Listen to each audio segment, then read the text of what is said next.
Hiç karşında kükreyen bir şeyin karşısında gücünün tükendiğini hissettin mi? Kalbin bir anlığına durur, dünya küçülür, gölgen bile seni terk eder ya. İşte o anın ne kadar ağır olduğunu bilirsin. Peki ya sana şöyle desem, bazen korktuğun şey, senin için yaratılmış bir hizmetkar olabilir. Bu menkıbede kalbine çöken o dev gölgenin aslında seni korumak için gönderildiğini öğreneceksin. Ve yolculuğun sonunda Piri Türkistan Ahmed Yesevi'nin korkuyu sekineye çeviren duasını duyacaksın. Rivayet olunur ki, Türkistan'ın ufku mora çaldığı bir akşam vaktiydi. Güneşin son ışığı bozkırın üzerinden süzülürken toprağın rengi koyulaşıyor, uzak dağların sırtında ağır bir sessizlik birikiyordu. Ahmet Yesevi Hazretleri dergâhtan ayrılıp yalnız başına kırın serinliğinde tefekküre yürümüştü. Rüzgar hafifti ama havada tarif edilmez bir ağırlık vardı. Sanki adımlarının altında yankılanan toprak yaklaşan bir sırrı haber veriyordu. O sırada bozkırın derininden toprağı titreten bir nefes duyuldu. Önce uzak bir homurtu, sonra alçalan bir uğultu ve nihayet gölgelerin arasından gözleri kor ateşi gibi yanan koca bir aslan göründü. Güneş çoktan batmıştı. Ama aslanın gözlerindeki o kızıllık karanlığı içten içe aydınlatıyordu. Adımları yavaştı, ağırdı, kadimdi.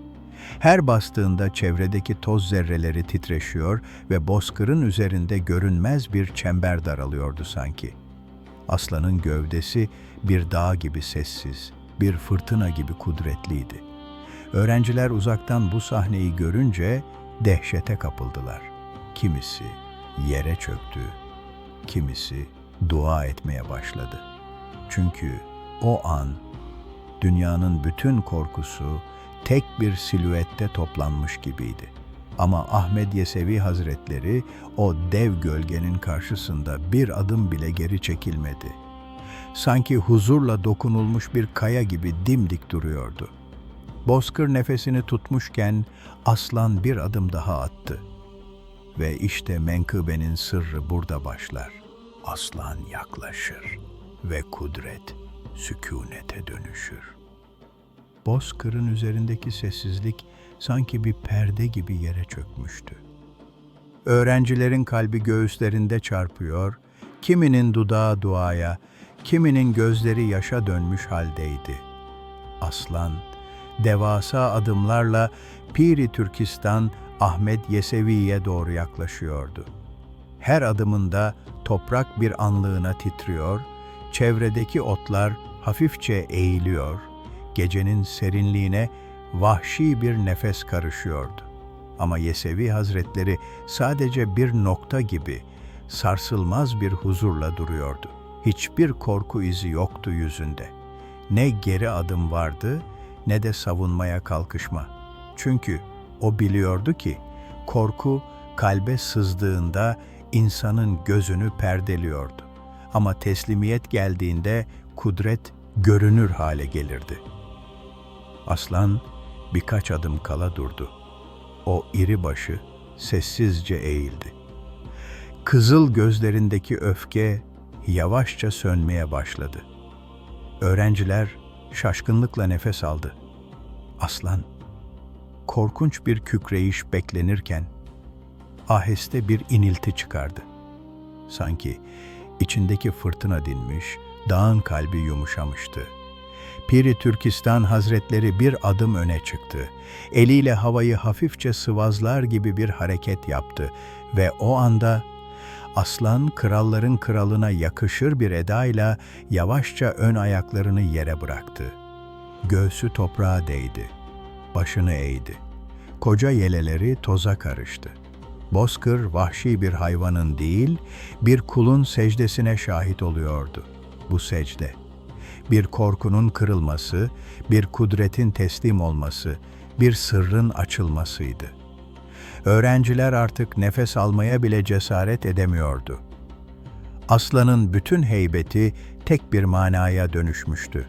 Senin önünde eğilen güç aslında Yaradan'a bağlıdır. Ve işte menkıbenin kapısı bu secdeyle aralanmış oldu. Bozkır bir anda yıldızların bile nefesini tuttuğu o büyük anlara bürünmüştü. Aslan başını toprağa değdirmiş halde sessizce bekliyordu. Ama bu sessizlik korkunun değil, tanımanın sessizliğiydi. Sanki içindeki bütün vahşet bir avuç toza karışmış, yerine ilahi bir sükûnet doğmuştu. Piri Türkistan, Ahmed Yesevi Hazretleri, aslanın yanına adım adım yaklaştı. Her adımında toprak inceliyor, gecenin karanlığı bir nebze daha aydınlanıyordu. Yesevi Hazretleri, aslanın koca başının tam karşısında durdu. Eliyle onun yelesine dokunmadı. Sadece havayı okşar gibi bir işaret yaptı. O anda, sanki görünmeyen bir ses, sözsüz bir emir, kalpten kalbe uzanan bir ışık, bozkıra yayıldı. Aslanın omuzları titredi. Derin bir iç çekiş duyuldu. Gözlerindeki kızıl parıltı söndü. Yerine mahcup bir sıcaklık yerleşti ve dev bir dağın çöktüğü gibi. Aslan tamamen yere kapandı. Sadece başını eğmedi. Gövdesini yere bıraktı, kuyruğunu yana çekti. Bir kul gibi sükûnete erdi. Öğrenciler hayretle baktı. Çünkü aslanın gözlerinde artık öfke değil, itaat vardı.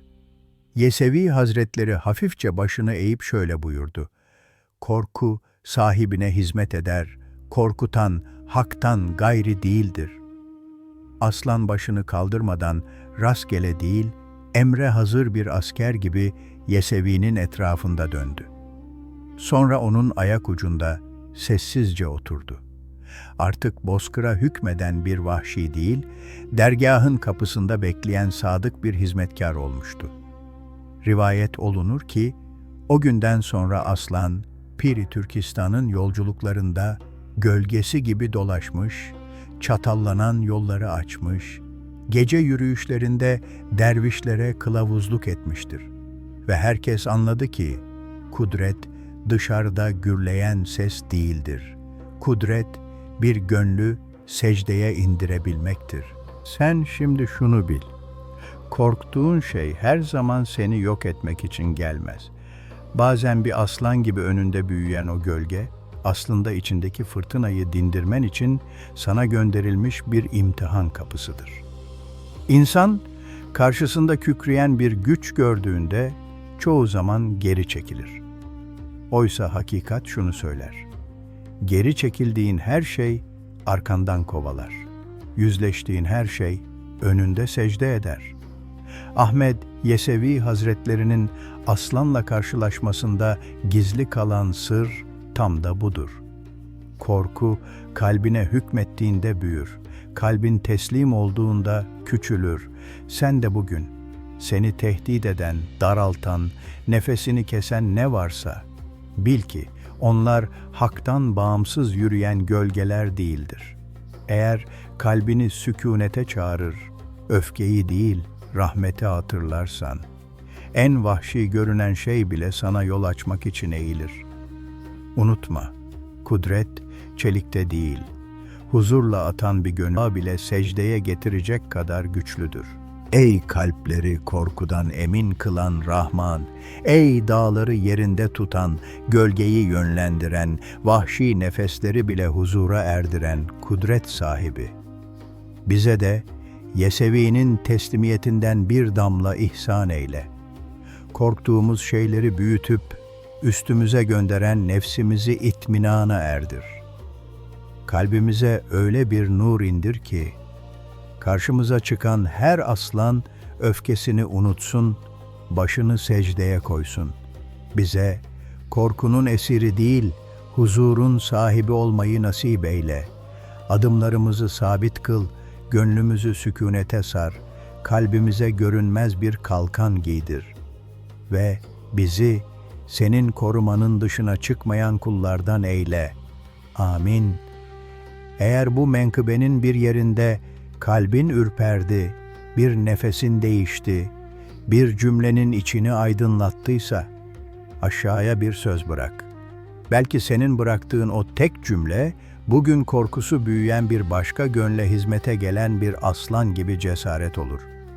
Bu yolculuğun sürmesini istersen beğen tuşuna dokunmayı ve yeni menkıbelerde buluşmak için abone olmayı unutma. Rivayetler diyarında Piri Türkistan'ın hikmetinden bir sonraki payımıza düşeni almak üzere, bir sonraki menkıbede görüşmek dileğiyle.